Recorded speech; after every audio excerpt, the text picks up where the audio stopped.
Hi guys, WhatsApp and सबसे पहला मैं आज आपको एक सवाल पूछना चाहूँगा कि आप कभी मुंबई आए हो? आप कभी आए हो या आने वाले हो, जो भी होगा। लेकिन मैं आपको एक चीज़ ना गारंटी के साथ बोल सकता हूँ कि आप मुंबई आने के बाद ना हर एक जगह पे जाके घूमने वाले हो, सिवाय एक जगह को छोड़ के, एंड वो है धारावी। मुंबई का धारावी। मैं भी बचपन से मुंबई में रह रहा हूँ, लेकिन मैं भी कभी भी धारावी नहीं गया। मैं मुंबई पूरा चक्का चक्का जानता हूँ, लेकिन धारावी के जो रास्ते हैं, धारावी का जो दरवाज़ा है, उसको तक कभी मैंने नहीं देखा। क्यों? क्योंकि हर किसी को ना मुंबई में एक अलग ही एक खौफ सता के रखा गया है धारावी के बारे में, कि धारावी में हर एक तरीके की कहानियाँ हैं। मौत की कहानियाँ हैं, मर्डर केसेस की कहानियाँ हैं, अनहाइजीनिक चीज़ों की कहानियाँ हैं, फैमिलीज़ की कहानियाँ हैं, लेकिन उससे भी बदतर एक कहानियाँ होती है वहाँ की, और वो है प्रेत आत्माओं की कहानियाँ, भूतों की कहानियाँ, जो कि सबसे ज़्यादा अलग होती है वो कहानियाँ, और सबसे ज़्यादा खौफनाक होती है वहाँ की कहानियाँ। क्योंकि गाइस, धारावी ना एक बहुत ही अलग जगह है। धारावी के अंदर ही एक अपना शहर बसा हुआ है, एंड अगर धारावी का कोई भी इंसान, कोई भी सदस्य इस चीज़ को सुन रहा है तो वो इस चीज़ से सीधा सीधा रिलेट करेगा। धारावी भी एक ऐसी जगह है जो ना सुबह में सोती है ना रात को। रात को इंसान सो जाते हैं, लेकिन कोई और जाग जाते हैं, और वो कौन है आपको आगे की कहानी में पता चलेगा। एंड गाइस, एक बात मैं आपको बता दूं कि ये मेरा धारावी के ऊपर दूसरा वीडियो है। पहला वीडियो मैं बनाया था जो कि एक अशोक नाम के एक लड़के के ऊपर था, बोली कहानी, एंड वो भी खतरनाक था। एंड उसी वीडियो में मैंने आपको एक बात कही थी कि धारावी एक ऐसी जगह है ना हमारे देश में कि जहाँ की कहानियाँ कभी भी ख़त्म नहीं होती। इसकी कहानियाँ हमेशा बढ़ती रहती है, बढ़ती रहती है, बढ़ती रहती है। सो आज मैं आ गया हूँ विद द सेकंड पार्ट। अगर आपने नहीं देखा है इसका फर्स्ट पार्ट तो आपको यहाँ पे आई बटन में वो मिल जाएगा। And the second thing is कि आज की ये जो कहानी एक ऐसी इंसान के बारे में है जिसकी शादी जस्ट अभी अभी हुई थी, जस्ट 1-2 दिन पहले ही, एंड उसके साथ ऐसे ऐसे खौफनाक हादसे होने लग गए। एंड ये खौफनाक हादसा किसी पैरानॉर्मल एंटिटी के साथ नहीं हो रहा था। ये एक ऐसी पैरानॉर्मल एंटिटी थी एक्चुअल में, जो कि भूत प्रेत से भी परे है, उनसे भी कई गुना ज़्यादा ताकतवर, जिसका सामना कोई भी एक आम इंसान नहीं कर सकता, जो कि इसने किया था उसका सामना, एंड शायद से आज भी कर रहा है। एंड इसी रीज़न के वजह से वो आज धारावी में नहीं रहता, हमारे देश में भी नहीं रहता। उसे इसी चीज़ों के वजह से इस पूरे देश को भी छोड़ के जाना पड़ा था। अब ये वीडियो शुरू करने से पहले ऐसे ही और horror, mysterious and historical videos देखने के लिए सब्सक्राइब कर दीजिए इस चैनल को। अब ये कहानी शुरू होती है। ये कहानी है धारावी में रहने वाले एक लड़के इकबाल की, जो कि शायद से बचपन से ही अपनी पूरी ज़िंदगी उसने धारावी में ही काटा था, धारावी के गलियों में ही काटा था।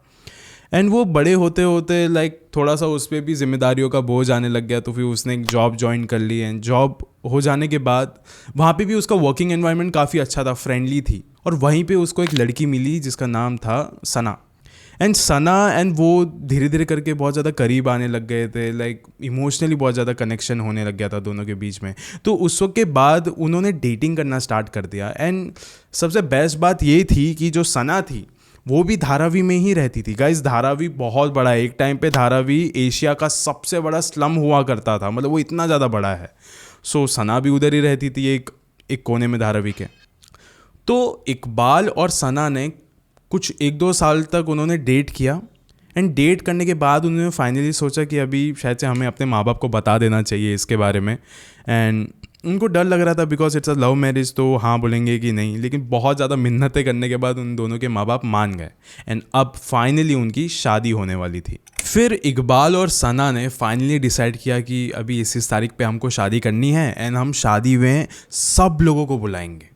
एंड गाइस, धारावी ना एक बहुत ही ज़्यादा स्पेशल जगह आती है जब भी यहाँ पे कोई भी फेस्टिवल्स आता है या फिर शादी होती है, क्योंकि ये लोग ना बहुत ज़्यादा इमोशनली कनेक्टेड रहते हैं एक दूसरे से, क्योंकि ये लोग सालों साल से एक दूसरे के साथ ही रह रहे हैं, एक दूसरे के फैमिली में रह रहे हैं। तो अगर एक छोटा मोटा सा भी अगर एक हॉल बुक कर लिया है शादी का, कचाकच भर जाता है पूरा बोला शादी का हॉल। सो गाइज, अभी शादी का दिन आ गया था, शादी का पूरा माहौल बना हुआ है, सब लोग मेहमान आ रहे जा रहे हैं। एंड उसी वक्त इकबाल के कुछ दोस्त आए, उन्होंने बोला कि धारावी के कोने में एक अच्छा सा ठिकाना ढूंढना है हमने, जो कि बहुत ही मज़ेदार है। एक बार शादी ख़त्म हो जाने दे, फिर आपको वहाँ पे भी हम लोग लेके जाएंगे। फिर इकबाल ने सोचा ये ऐसी कौन सी जगह है जो मुझे नहीं पता धारावी के बारे में, मैं तो बचपन से रहा हूँ यहाँ पे, बहुत ज़्यादा कन्फ्यूज़ था।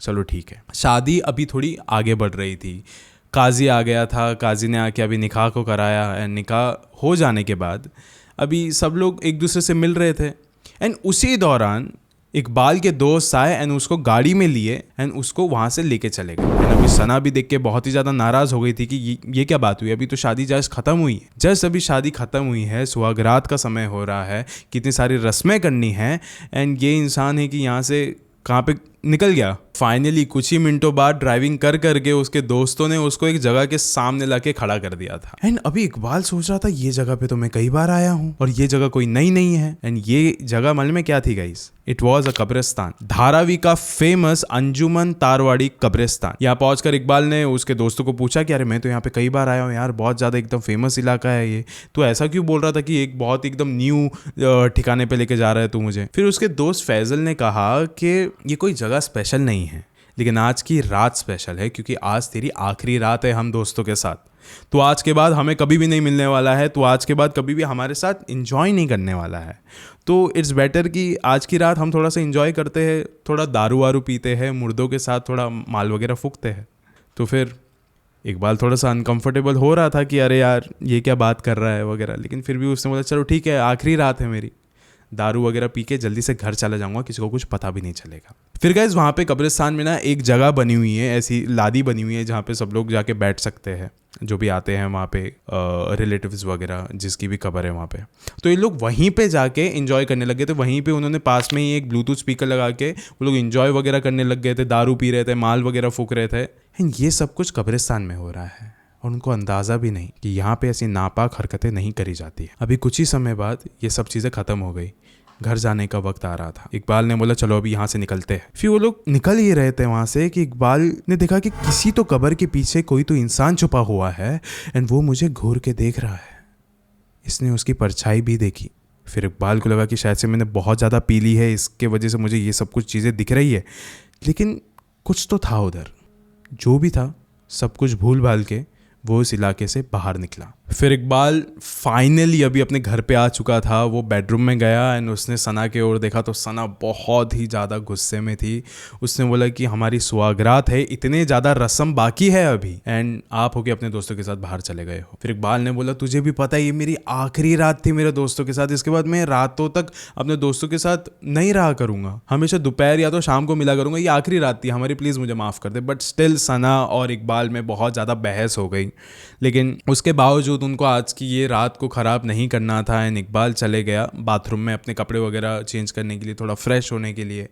वो गया अंदर एंड कुछ 10-15 मिनट बाद वो बाहर आ गया। इकबाल ने देखा कि वो तो अभी पूरी तरीके से चेंज हो चुका है अपने नाइट ड्रेस में, लेकिन सना ने अभी तक अपने दुल्हन का जोड़ा नहीं उतारा है। वो अभी भी बिस्तर के ऊपर वैसी ही बैठी हुई एकदम खामोश। उसने बोला चलो ठीक है, शायद से मुझसे नाराज़ होगी। वो गया थोड़ा सा सना के करीब, उससे बात करने की कोशिश करा, लेकिन सना किसी भी बातों का जवाब नहीं दे रही थी। उसने बोला चलो ठीक है। फिर उसने घूंघट को उठाने की कोशिश करी। उसने जैसे ही घूंघट उठाया उसने उस पार देखा एंड उस पार सना का चेहरा नहीं, एक शैतान का चेहरा था। इकबाल ये देखकर कांप उठा था, उसका दिल पूरी तरीके से दहल उठा था। वो थोड़ी देर के लिए उस बिस्तर से नीचे गिरकर थोड़ा सा पीछे रेंगते हुए निकला एंड उसे बिलीव नहीं हो रहा था कि यह सना नहीं कोई शैतान है। उसे जोर जोर का चिल्लाना शुरू किया, दरवाज़ा पीटना चालू किया, क्योंकि पता नहीं वो एकदम हड़बड़ी में था, एकदम हक्का बक्का हो चुका था वो। फिर इकबाल के घर वाले आए उस दरवाजे के अंदर आके, उन्होंने बोला ये सब कुछ क्या हो रहा है, किस चीज़ की दिक्कत है तुझे। फिर इकबाल ने बोला ये सना नहीं कोई शैतान है, ये सना के रूप में कोई और इंसान यहाँ पे आके बैठा है। फिर उन्होंने सना की ओर देखा एंड वहाँ पे कोई भी ऐसा था नहीं।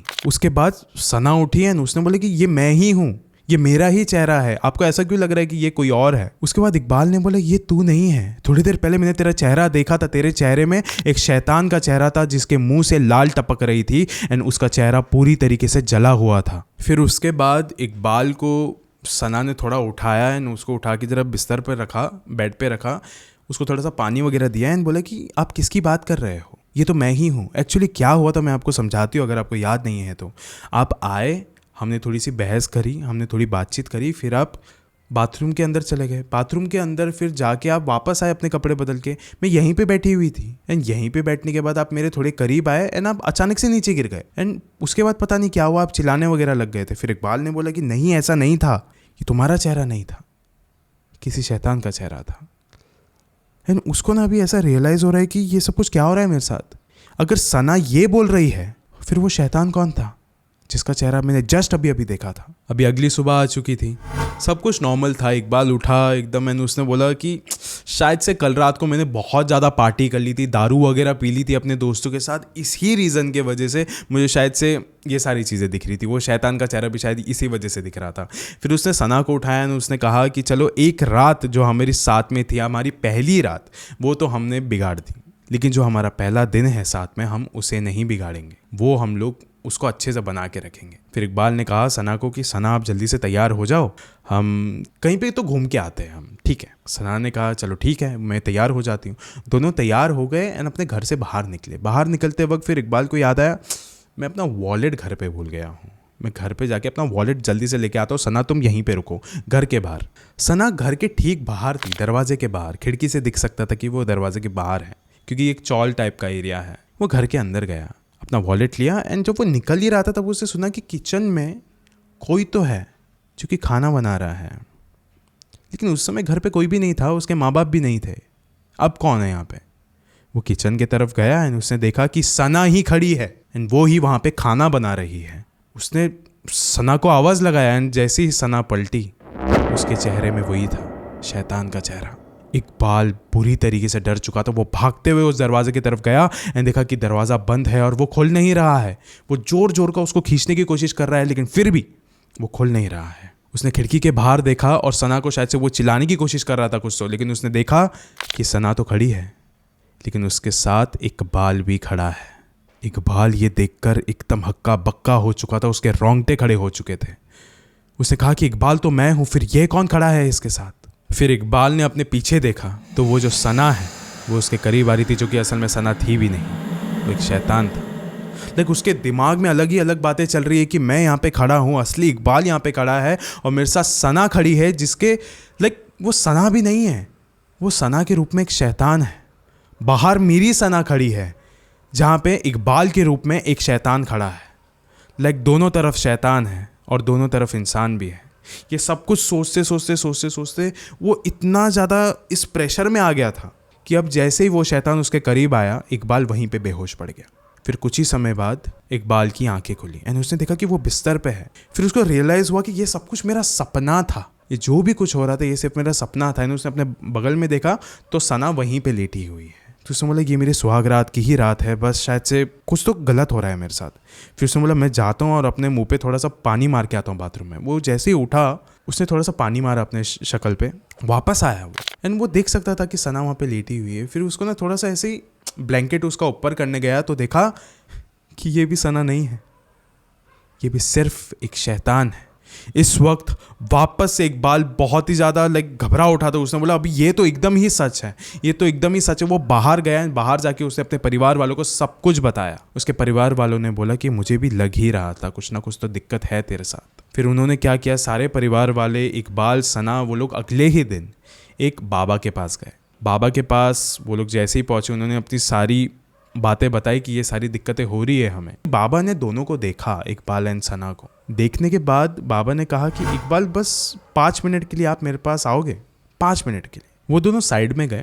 देन उसके बाद उस बाबा ने बोला कि आपको क्या लगता है आप यहाँ पे किसके साथ आए हो? तो उसने बोला मैं अपने परिवार और अपनी पत्नी सना के साथ आया। उसने बोला परिवार वालों के साथ तो आए हो, लेकिन ये जो पत्नी आपने बोला वो गलत है। ये आप सना के साथ नहीं आए हो, ये आप एक जिन्नात के साथ आए हो। यहाँ पे ये एक जिन है, ये इंसान नहीं है, ये एक जिन है। जिसके साथ आप अभी हो वो एक जिन है, जिसके साथ आप कल रात में थे वो भी एक जिन है। फिर इकबाल ने बोला कि ये कैसे हो सकता है, लेकिन इसका कारण क्या है? फिर उस बाबा ने कहा एक जिन्नात है जो तेरे पीछे दीवाना हो चुका है। ये सब कुछ सुनने के बाद इकबाल को भी ऐसे ही लग रहा था कि ये सब कुछ शायद से उस वक्त हुआ होगा जब वो अपनी शादी की रात में अपने दोस्तों के साथ कब्रिस्तान गया था एंड उसने वो सारी नापाक हरकतें करी थी वहाँ पे, कि उसने वहाँ पे जाके दारू पिया था वगैरह वगैरह। एंड शायद से इन्हीं चीज़ों ने किसी ना किसी जिन ने उसको अट्रैक्ट कर लिया रहेगा, इसलिए ये सारी चीज़ें हो रही थी। फिर उस बाबा ने कहा कि बेटा तू कुछ भी कर ले, तू अपनी पत्नी के साथ रह नहीं पाएगा और सना के साथ नहीं रह पाएगा, क्योंकि वो जिन तेरे पीछे पूरी तरीके से दीवाना हो चुका है। तो अगर उस सना के करीब जाने की कोशिश करेगा तो वो जो जिन जो सना के अंदर बैठा है वो सना की जान चूसने के पीछे पड़ा हुआ रहेगा, उसको अंदर से कमज़ोर कर देगा, वो उसकी जान भी ले सकता है वो। फिर इकबाल के मन में सिर्फ अभी एक ही बात आ रही थी कि शायद से अब मेरे पास सिर्फ एक ही रास्ता है और वो ये है कि मुझे अभी साफ साफ दूरी बनाए रखनी पड़ेगी अपनी पत्नी के साथ, क्योंकि अगर मैं कुछ भी करूँ ये जो जिन है वो उसकी जान ले सकता है। तो वो ऐसे ही करता था, हर रोज़ सुबह सुबह उठना, जल्दी जल्दी काम पे चले जाना, वापस आना एंड एकदम देर रात को आना कि उसकी पत्नी उसको एकदम सोने की हालत में दिखे, कि वो बात ना कर सके उससे, बस एकदम दूरी बनाए रखा था। क्योंकि अगर वो ऐसा नहीं करता था, थोड़ा भी अगर वो करीब आने की कोशिश करता था तो उसे सना नहीं वो जिन्नात ही दिखता था। लेकिन अब बहुत ही ज़्यादा उसको अनकंफर्टेबलनेस हो गई थी कि मैं हर रोज़ सुबह में जा रहा हूँ रात को और मैं बहुत ही ज़्यादा थक रहा हूँ। उसके साथ साथ ये सब कुछ देखा नहीं जा रहा है कि सना के साथ ये सारी क्या क्या हरकतें हो रही है। फिर उसने सोचा कि अब फाइनली मैं सना को डाइवोर्स दे रहा हूँ एंड मैं निकल रहा हूँ दुबई आज के आज। उसने वही किया, उसने डाइवोर्स ले लिया एंड वो दुबई चला गया और वहाँ पे जाके वो काम करने लगा। क्योंकि बात ऐसी थी कि उसको ऐसा लग रहा था कि अगर मैं यहीं पे रहूँगा तो ना ही सिर्फ सना की जान बल्कि मेरे परिवार वालों की जान पे भी खतरा आ सकता है, क्योंकि खतरा 24 घंटे हमारे ऊपर ही मंडरा रहा था उस समय। फिर उस समय इकबाल ने वही किया जो उसको सही लगा, वो दुबई में जाके शिफ्ट हो गया। ना आज भी ऐसा बताया जाता है कि उस दिन से लेकर आज तक वो कभी भी इंडिया में वापस नहीं आया, वो दुबई में ही चला गया। ना उसके परिवार वालों की उसकी कभी कोई खबर आती, बस वो कभी कोई और कॉल पे बात कर लेता है, लेकिन वो इंडिया में कभी भी नहीं आता। एंड गाइस आज भी ऐसा हो सकता है कि आज भी वो जो जिन्नात है वो उस सना के साथ रहता हो। या फिर गाइस एक और एक पॉसिबिलिटी है कि इकबाल जिसके पीछे वो जिन्नात दीवाना था, उसी रीज़न के वजह से आज भी इकबाल को हर रात को उस जिन्नात का सामना करना पड़ता हो सकता है। वैसे भी गाइस आज इस वीडियो के अंत में मैं आपसे बस यही कहना चाहूँगा कि जिन्नात ना उन लोगों को कभी भी नहीं बख्शेंगे जिनके साथ एक बार उनके ताल्लुकात बन जाए, जिनके साथ एक बार उनका कनेक्शन बन जाए। वो मरते दम तक वो जिन्नात कभी भी आपको छोड़ेगा नहीं। आपकी आखिरी सांस जैसे ही होगी तब जाके वो आपके बदन को छोड़ेगा, वरना वो नहीं छोड़ने वाला आपके बदन को, क्योंकि वो एक बार दीवाना हो गया है, उसने एक बार आपसे मोहब्बत कर ली है तो अलग होगा ही नहीं। इसीलिए गाइस ऐसा कहा जाता है कभी भी ऐसी कब्रिस्तान वगैरह शमशान वगैरह में जाके ऐसी नापाक हरकतें नहीं करनी चाहिए, कभी भी ऐसी शराब नहीं लेके जाना चाहिए वहाँ पे, कभी भी ऐसी कोई हरकत नहीं करनी चाहिए जिससे कोई भी चीज़ डिस्टर्ब हो जाए या फिर कोई भी चीज़ एक बुरी तरीके से अट्रैक्ट हो जाए आपकी तरफ, जो कि इन लोगों ने करी थी। एंड गाइस कब्रिस्तान में जिन्नात तो होते ही है, प्रेत आत्माओं का तो पता नहीं, लेकिन कब्रिस्तान के जो बाहर के इलाके होते हैं, कब्रिस्तान का एक बार दरवाज़ा आपने क्रॉस कर लिया, बाहर का इलाका रास्ते वो सबसे ज़्यादा हॉन्टेड होते हैं, वहाँ पे कभी भी नहीं जाना चाहिए। That's the most haunted thing you will ever find.